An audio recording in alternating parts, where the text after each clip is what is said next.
In CCISD, we believe the success of any community is measured by the success of its children. In other words, we all have a stake in what happens in Austin, regardless of which side of the debate you find yourself on. Let's take a walk to better understand how this financial train wreck happened, how the state deficit will impact public education, and hopefully bust some of the myths and misperceptions out there. How did we get here? In the simplest of terms, in 2006, the state of Texas gave property owners in Texas a tax break. At that time, the average school property tax was $1.50 per $100 valuation. The state mandated that all school districts lower their tax rates to $1 per $100 valuation. Taxpayers rejoiced. School districts were concerned that this was a short-term solution to a long-term problem.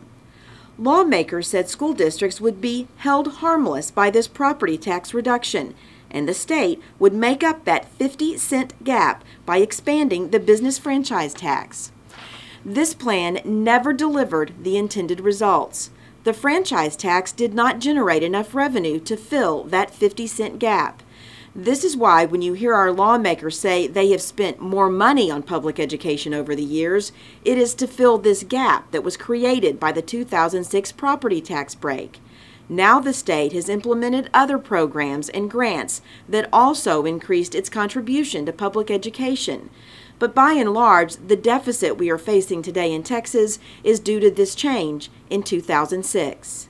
That is just one element of what we have characterized as the perfect storm for public education.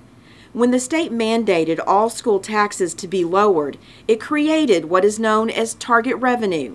This is the funding allotment the state allows school districts to receive per student. This number was set based on 2006 property values, and this is important, it has not increased since then. With this target revenue comes some important items to note. If property values increase beyond the 2006 level, the state reduces its contribution to keep us at the per student number. If property values go down, which we are seeing in our current economy, the state kicks in more money to keep districts at that same per student number. For Clear Creek ISD, our per student number is $5,340. It does not fluctuate year to year to accommodate for inflationary costs such as fuel, electricity, and property insurance. Consider this.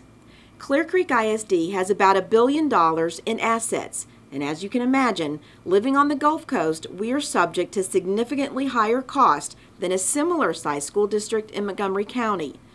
While a school district in Montgomery County can get $750 million in coverage, we can only get about $200 million in coverage for our $1 billion in assets. As far as premiums, Clear Creek ISD has to pay annual premiums of $3.6 million to get $200 million in coverage, whereas a school district in Montgomery County pays $400,000 in premium. That leaves that district more than $3 million to pay for teacher salaries, transportation, etc. Our per student number does not fluctuate to account for the vast difference. Here is how CCISD spends that $5,340 per student. 68.7%, or more than $3,000, goes towards instruction and related services. This is for teachers, textbooks, instructional supplies, all at the campus level. 7.6%, or more than $400, goes towards grounds and maintenance. This pays for the electricity, insurance, lawn, and cleaning of our schools. 6.4%, or $342, pays for campus administration and campus-based budgets. $187, or 3.5%, is used for student transportation and fuel. Guidance and counseling services account for 3.2%, or $170. 2.2%, or $117, pays for the general administration salaries. This includes the central office and technology non-campus staff. Since we have been working under this 2006 model, Clear Creek ISD has been in cost reduction mode for years. Between 2008 and 2010, CCISD reduced more than $11 million in spending. The history of school funding is important as we look at where CCISD is today. The state is facing a $27 billion deficit, again largely from that 2006 legislation. The range in cuts for public education is from $4 to $8 billion. This will take the state of Texas to pre-2006 funding levels for public education while increasing the rigor and the number of tests and testing days required for graduation. For Clear Creek ISD, this means a $20 to $40 million loss to our day-to-day operations. We knew this train wreck was coming and have been strategically reducing cost over the years. Just last month, the district outlined $9.4 million in savings over the next 2 years. That does not get us close to the projected $20 to $40 million loss for CCISD. It is imperative that we engage the community in the discussion and decisions ahead.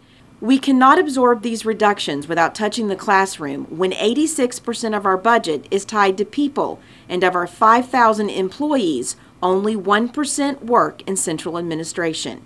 This brings me to the final part of the presentation, and that is dealing with the misperceptions about CCISD.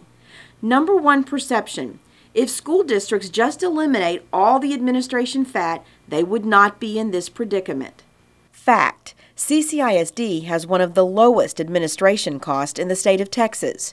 CCISD has eliminated or reassigned 29 central office positions, not because we needed to, but because we had to.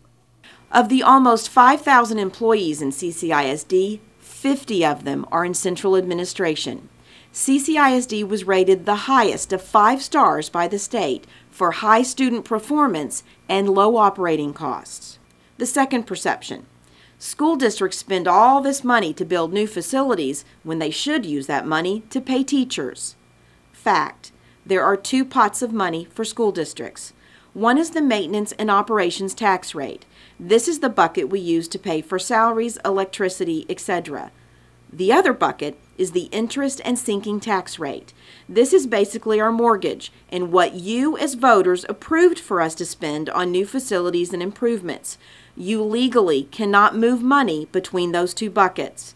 The Maintenance and Operations Fund is the one that is capped at the 2006 level.